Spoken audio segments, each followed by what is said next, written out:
Dear friends, എല്ലാവർക്കും എൻ്റെ ചാനലിലേക്ക് സ്വാഗതം.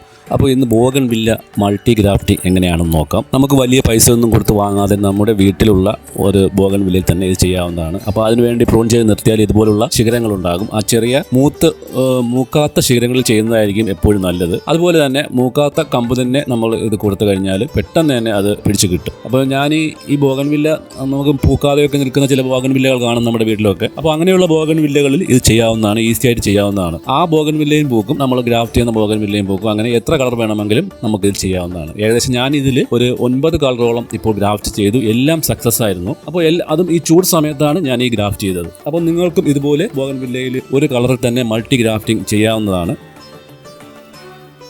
ഒരു ചെടി തന്നെ മൾട്ടി ഗ്രാഫ്റ്റിംഗ് ചെയ്യാവുന്നതാണ്. അപ്പോൾ ഇതുപോലെ നെടുകെ പിളർന്നതിന് ശേഷം നല്ല രീതിയിൽ ചെത്തിയ, അതായത് വി ഷേപ്പിൽ ചെത്തിയ കമ്പ് നമുക്കിതുപോലെ വെച്ച് കൊടുത്തതിന് ശേഷം ടേപ്പ് ഉപയോഗിച്ച് ചുറ്റിക്കെട്ടാവുന്നതാണ്. ഇത് ഗ്രാഫ്റ്റിംഗ് ടേപ്പായിട്ട് നമുക്ക് വാങ്ങാൻ കിട്ടും, അല്ലെങ്കിൽ നമ്മുടെ കടയിൽ സാധനം വാങ്ങുന്ന അതും മതിയാവും. അപ്പോൾ ഇത് വേറൊരു കളറാണ്. ഇതിൻ്റെ ഗ്രാഫ്റ്റ് ചെയ്യുമ്പോൾ ഇതിൻ്റെ ഇലകളൊക്കെ മാറ്റിയതിന് ശേഷം വേണം വെച്ച് കൊടുക്കാൻ.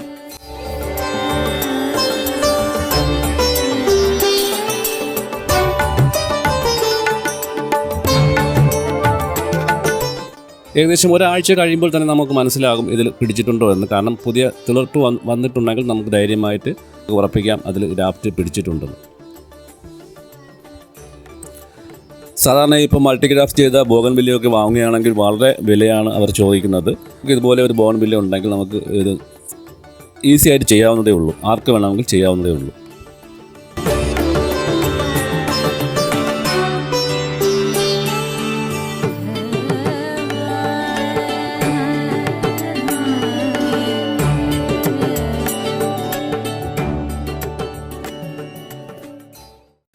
ഞാൻ 2 പ്രാവശ്യമായിട്ടാണ് ഇത് ഗ്രാഫ്റ്റ് ചെയ്തത്. ആദ്യം കുറച്ച് ഗ്രാഫ്റ്റ് ചെയ്തു, അത് വിജയിച്ചു എന്ന് അറിഞ്ഞതിന് ശേഷം മാത്രമാണ് വീണ്ടും ഗ്രാഫ്റ്റ് ചെയ്തത്. അപ്പോൾ എപ്പോഴും നല്ല മൂർച്ചയുള്ള ബ്ലേഡോ കത്തിയോ ഉപയോഗിക്കുക. ഇതുപോലെ ഷാർപ്പായിട്ട് തന്നെ അത് ചെത്തിയെടുക്കാൻ ശ്രമിക്കുക. അതിന് മുൻപായിട്ട് നമ്മുടെ ബ്ലേഡ് സ്റ്റെറിലൈസ് ചെയ്യുന്നത് നന്നായിരിക്കും. അതിനുശേഷം നമുക്കിതുപോലെ പിളർപ്പുണ്ടാക്കി അതിലോട്ട് വെച്ച് കൊടുക്കുക.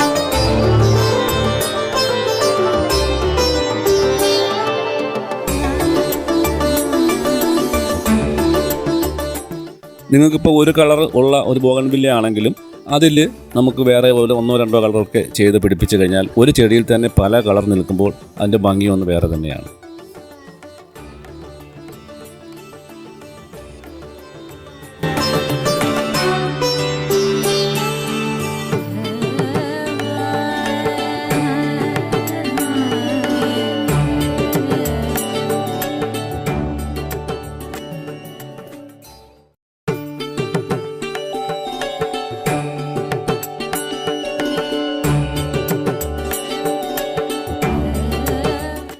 അതിനുശേഷം നന്നായി കെട്ടിക്കൊടുക്കുക. ഇത് ഞാൻ ആദ്യം ഗ്രാഫ്റ്റ് ചെയ്ത ഒരു കമ്പാണ്, അതിപ്പോൾ മുട്ട് വന്നിട്ടുണ്ട്.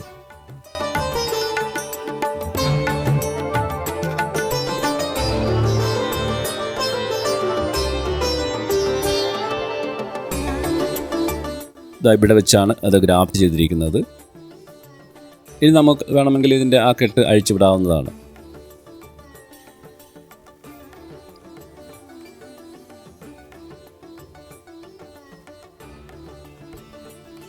ഇത് വേറൊന്നാണ്.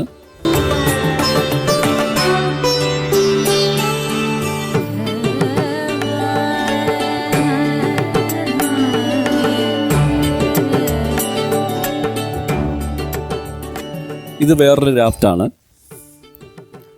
അതും പിടിച്ചു വന്നിട്ടുണ്ട്. ഇത് വയലറ്റ് കളറാണെന്ന് തോന്നുന്നു. ഇത് വേറൊരു ഗ്രാഫ്റ്റാണ്, അതും തിളർത്ത് വരുന്നുണ്ട്.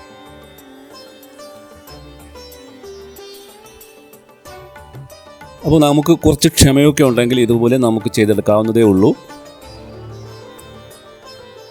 ഇത് വേറെ ഒരു കളറാണ്, അതിൻ്റെ അകത്ത് തിളർപ്പ് വന്ന് തുടങ്ങിയിട്ടുണ്ട്. അപ്പോൾ നല്ല രീതിയിൽ തിളർത്ത് വന്നതിന് ശേഷം മാത്രം ആ കവറ്, മൂടിയിട്ടിരിക്കുന്ന കവറ് മാറ്റി കൊടുക്കുക. ഞാൻ അത് പറയാൻ മറന്നുപോയി. ഇത് ഗ്രാഫ്റ്റ് ചെയ്തതിന് ശേഷം നമുക്ക് അതിന് മുകളിൽ ഒരു ചെറിയ കവർ ഇട്ട് കൊടുക്കേണ്ടതുണ്ട്.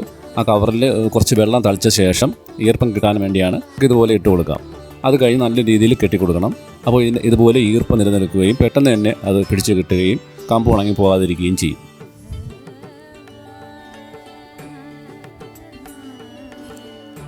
പിന്നെ ഗ്രാഫ്റ്റ് ചെയ്ത ചെടി കഴിവതും വെയിലത്ത് വെക്കാതെ ഷെയ്ഡുള്ള ഭാഗത്ത് സൂക്ഷിച്ചാൽ നന്നായിരിക്കും.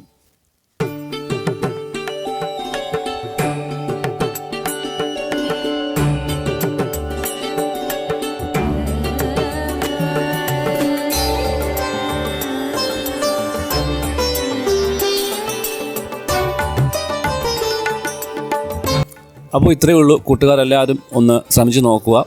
ഒരു ബോഗൺവില്ല ഉണ്ടെങ്കിലും എവിടെ നിന്നെങ്കിലും കമ്പുകൾ കിട്ടുകയാണെങ്കിൽ ഇതുപോലെ കൊണ്ടുവന്ന് ഗ്രാഫ്റ്റ് ചെയ്ത് പല കളറാക്കി എടുക്കാൻ ശ്രമിക്കുക. എവിടെയെങ്കിലുമൊക്കെ പോകുമ്പോൾ സുഹൃത്തുക്കളുടെ വീടുകളിൽ നിന്നൊക്കെ നമുക്ക് ഇതിൻ്റെ ഒരു ചെറിയൊരു കമ്പ് കൊണ്ടുവന്നാൽ മതിയാകും. നമ്മുടെ ബോഗൺവില്ലയിൽ പിടിപ്പിച്ചെടുക്കാൻ കഴിയും. അപ്പോൾ എൻ്റെ വീഡിയോ കണ്ട് ഇഷ്ടപ്പെട്ടെങ്കിൽ ദയവ് ചെയ്ത് സബ്സ്ക്രൈബ് ചെയ്യുക, ലൈക്ക് ചെയ്യുക, ഷെയർ ചെയ്യുക. എല്ലാവർക്കും നല്ലൊരു ദിവസം ആശംസിച്ചുകൊണ്ട് നിർത്തുന്നു. നന്ദി, നമസ്കാരം.